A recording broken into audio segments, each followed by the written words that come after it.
Hey guys, what's up? It's Snake here, and I'm finally bringing some Easter egg action on Moon. And I know it's been a while since Moon came out, but PS3 just got it today, and I finally picked up the Easter egg myself a little while ago.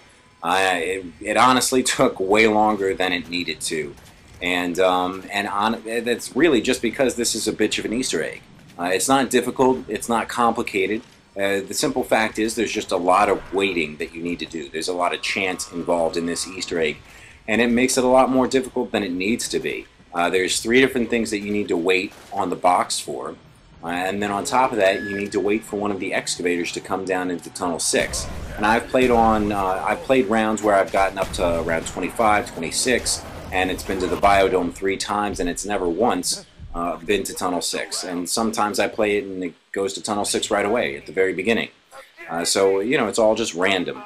But as you can see, I picked up the Bowie knife. Now, it's not a necessity to get the Bowie knife for the Easter egg. It doesn't do anything in particular. But the simple fact is, especially with Area 51, where you can get between 1,000 and 2,000 points sometimes before you go up to the Moon, it really gives you that head start that you need to get to the Bowie knife quick enough and buy it, so that it really helps you out early on. I mean, from round 3 is when I picked it up, so round 4 to 9, it's one-hit kills. And I amassed so many points simply because of the Bowie knife and because I don't have to hit the box to get a weapon, and every time I get a max ammo I can use all of the bullets in the handgun and get even more points that way.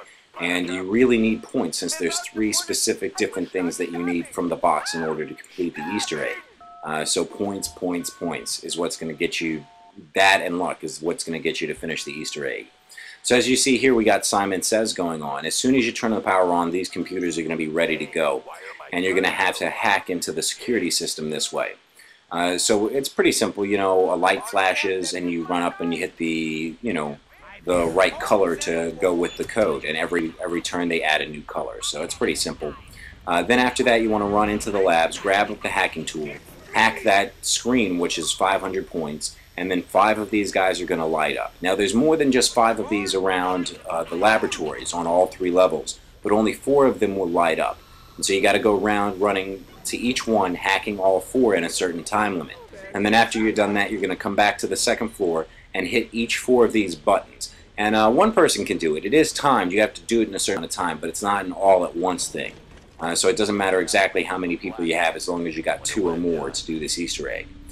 Then, you know, it's a waiting game. At that point, you have to wait for Excavator, Epsilon, or Pi, or something to come down in Tunnel 6. And then once it does, that orb or egg will appear in Tunnel 6 after you make the Excavator go away. And then you got to follow it around. Every time it stops, you got to hit it again. You can usually see exactly where it goes. Once you're done that, you bring it out here, and it's going to get stuck all the way up top on this satellite that I'm about to shoot. Now, once that's done, you need to go and hit the box and get the wave gun. Hopefully you've gotten it already before then, but if not, you need to pick up the wave gun here in order to shoot that egg and knock it down into Tunnel 11, where you then have to follow it. And the only really tricky part is right there where it gets stuck in the ceiling and you can't see it. You'll have to shoot it with some sort of blast gun in order to make sure you definitely hit it. You can't really hit it with a regular bullet gun. And then, you know, you follow it in through Tunnel 6 to get into the power room. And once you get into the power room, that's when things are going to start to get a little interesting. You're going to have to sacrifice 25 souls. And the 25 souls, of course, are just zombie lives. You're going to have to sacrifice 25 zombies, so you'll have to last 1 round down here in the pyramid room. It probably won't take a full round, but depending on when it happens, you know, it may take a round and a half if you get it early on. And what you have to do is actually kill the zombies near this tube that's on my right that's filling up with green life essence. Then once you get all 25 in there, once it fills up all the way, it'll bing, and you flip that power switch, and storyline happens. So I'm not really going to talk about the storyline. I'm not going to tell you exactly what happens. You'll have to play through on your own, or if you've watched my storyline video, you already know. Then you got to go find the hose, which of course I found in that little cubby. But sometimes it's leaning against the wall, or leaning against, or lying underneath, you know, a desk or something, or by a chair. Then after you do that, you want to head back to Earth, and this is where the black holes come in handy first. You want to blow those panels down. You saw them fall. Use the black hole, and it's going to actually teleport them to the telepad. Hopefully you don't go down. He didn't have Jug at that point. That's why things were kind of messed up. But after you get that, they're going to be on the pad. So when you get on the telepad, they'll be teleported up here. You throw the quantum bomb on top of them right there, and it's going to actually transport over to this computer here, where you're going to place the cable that we have picked up. You put the Vril device in between the two plates, and then you're just going to mash X as fast as you can, pretty much. And you'll hear typing, and there's going to be a conversation between Richtofen and somebody else. And I'm not going to go through it because obviously it's part of the story, and if you don't know the story yet, you don't want to know. I'm not going to tell you. But you pick up the Vril generator, and you run back down here, and now 4 tubes have popped up, not just 1. So it's going to take 25 zombie kills around each of the tubes, so 100 total. So this took me at round 21 a round and a half. So it's going to take a while, especially like I said, if you get to this point early on, if you've gotten lucky and gotten everything you needed from the box and all that stuff. Then once you do that, once they're all filled up again, you'll hear another bing. I tried to flip the power switch, but that's not what you need to do next. What you need to do is place the Vril generator right inside the base plate. Then there'll be a cutscene, not a cutscene, but more, again, story that I'm not going to talk about. Then the egg pops back out, and you use the quantum bomb to bring it back out here next to Simon Says.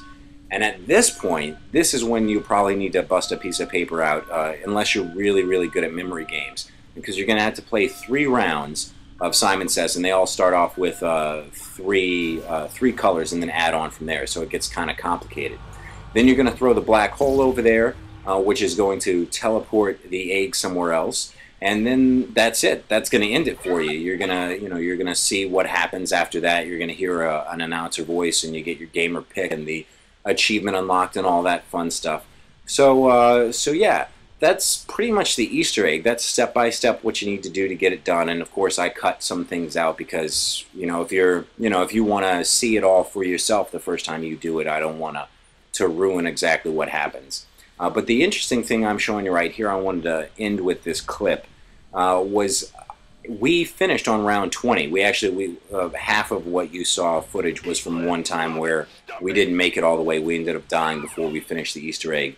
And then the last clip of the Easter egg, when it was round 20, we got a crawler, we ran out, we did the last Simon Says thing, we ended the whole thing, and I came out here with the quantum bomb, and I threw a quantum bomb to try and get a new gun because one of my guns was out of ammo, and it actually restarted the round. We're still at round 20, which was the round we ended right before we finished the Easter egg. So we were at the end of the round. We had 1 crawler, and I threw the quantum bomb, and somehow it just started the round back up again, like more zombies came out.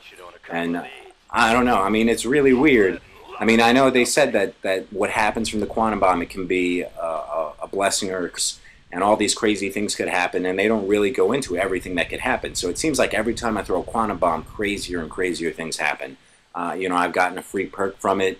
Obviously, I've gotten a pack-a-punch gun, a regular gun. It acts just like a bomb. But now, apparently, it also brings on a zombie round. I've never seen that before. But anyway, that's going to be it for me, and I hope this was helpful. But until next time, peace out.